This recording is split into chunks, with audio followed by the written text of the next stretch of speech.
estás ahí. Ay, yamba.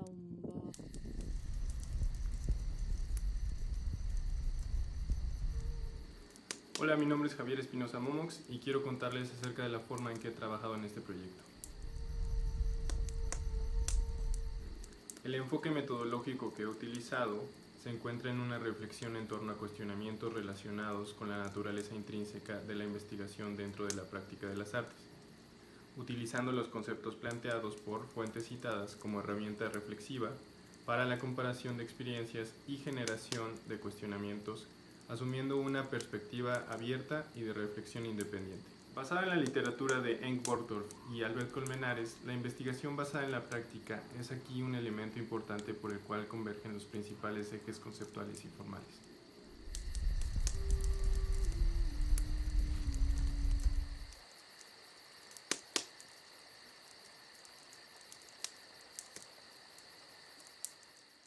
Desde la década de los 90, distintas voces de profesionales de las artes han planteado las pautas que esclarecen lo que se considera como investigación basada en la práctica. Dicho concepto, que por su novedad parece todavía difícil de ser aprendido,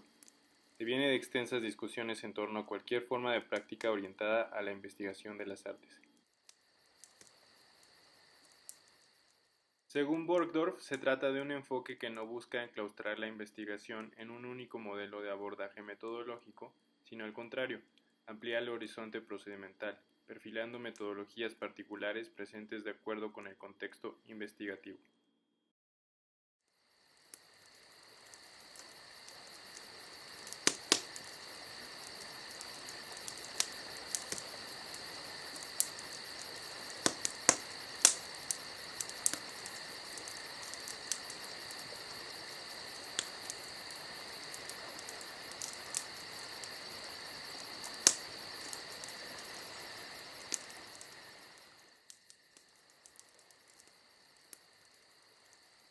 Según Peter Stevens, los diseños y formas presentes en la naturaleza son particularmente restringidos. Como otros autores, propone que la inmensa variedad de formas que se crean en el mundo natural resultan de la elaboración y reelaboración de un reducido número de temas básicos.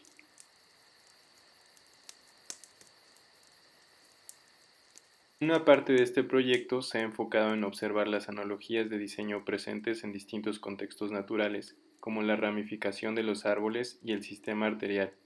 o la forma en la que plumas, escamas y hojas parecen ordenarse de manera análoga.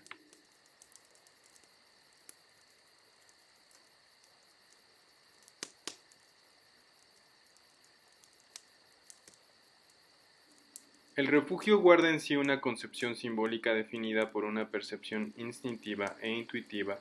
pero también por ideas culturales razonadas en torno al bienestar.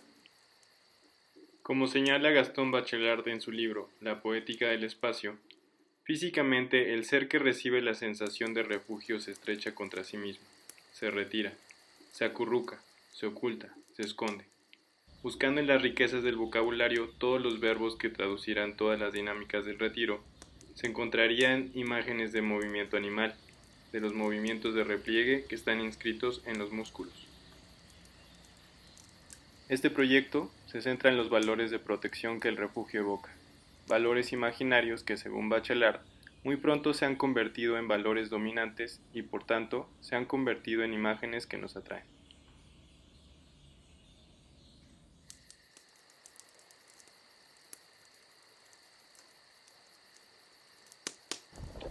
El concepto de deriva fue acuñado por Guy Debord en 1952, tomando como precedente el concepto de deambular.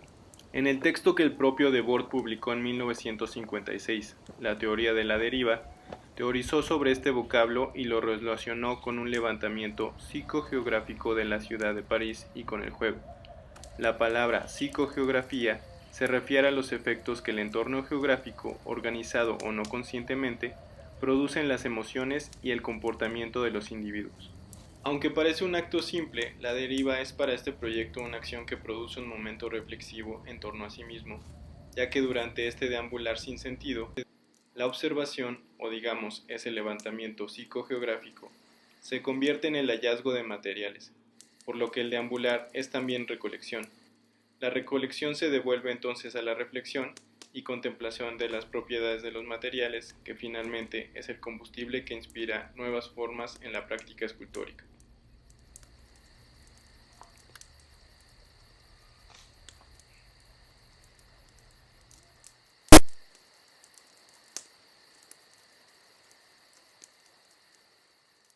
La alfarería contiene en su proceso de creación un valor trascendental que evoca a los conocimientos de quienes se obtiene la técnica y la ética de trabajo.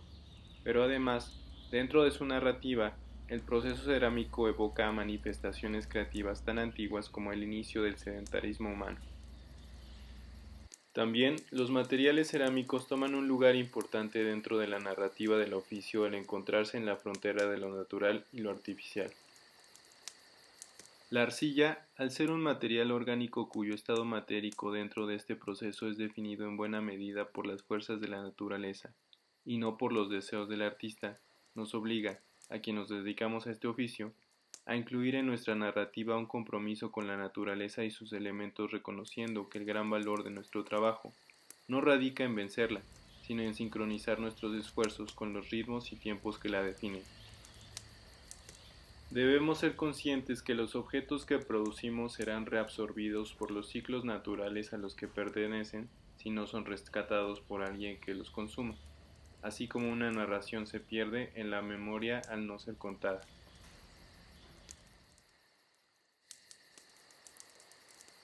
Estos ejes no se presentan bajo un orden específico, sino que dentro de la práctica se interconectan y adaptan a un proceso activo de investigación, en el cual el énfasis recae en el proceso y no solamente en el resultado final.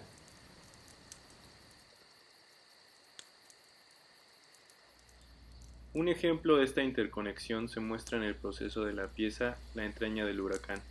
que comienza al identificar analogías formales en dos contextos distintos: la textura de la corteza de un árbol y su relación formal con la textura de las nubes.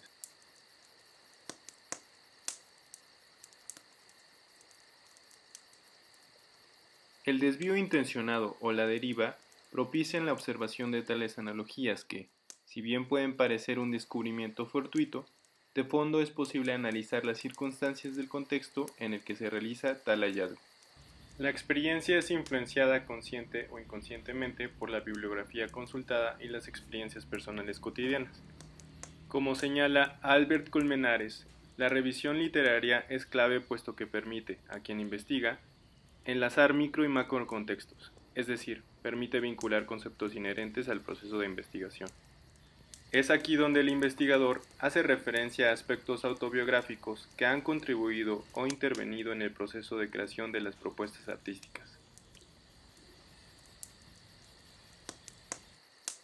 La observación y reflexión confluyen e interactúan en torno a sí mismas como el agua en el vertedero, la cual desemboca en la práctica cerámica que, como medio técnico, conceptual y estético, conjuga las intenciones del creador con la naturaleza del material. Los objetos cerámicos escultóricos son resultado de una investigación formal que depende en gran medida de la reflexión en torno a la acción, por lo que las exploraciones cotidianas se convierten también en una parte primordial del flujo conceptual. Este no es un resultado totalmente accidental, sino que de nuevo el concepto de refugio dentro de la poética de Bachelard se convierte en el germen que nutre a la acción reflexiva. La entraña del huracán explora la dicotomía conceptual que pueden presentar las formas y los materiales, ya que su propósito poético alude a la experiencia de la hostilidad del mundo, también propuesta por Bachelard. Es decir, existe un desapego intencionado de la idea del nido protector para evocar la amenaza, aludiendo así a la idea de que aquello que no es funciona también como representación complementaria de lo que es, concepto que, como el espacio negativo, funciona aquí como un balance de la composición. La imagen del cielo inmenso apoyada sobre la inmensa tierra de Johann Herder, citada también por Bachelard, es ahora la amenaza aplastante de otros nidos, y el aire, la paloma que, apoyada sobre su nido, calienta a sus hijuelos, su instrumento de destrucción. Es importante especificar que la misión de esta búsqueda no se limita a la obtención de información que conduzca a un compendio de conceptos que validen el producto generado, sino que dicha información funcione como impulso generador de creatividad y cuestionamientos cada vez más complejos para que, por medio de la reflexión, se analice la idea de lo que se considera un producto válido dentro del contexto de la investigación basada en la práctica. En resumen, la idea central de la metodología descrita es definir un modelo para explicarme a mí mismo y a los demás el proceso de mi práctica artística.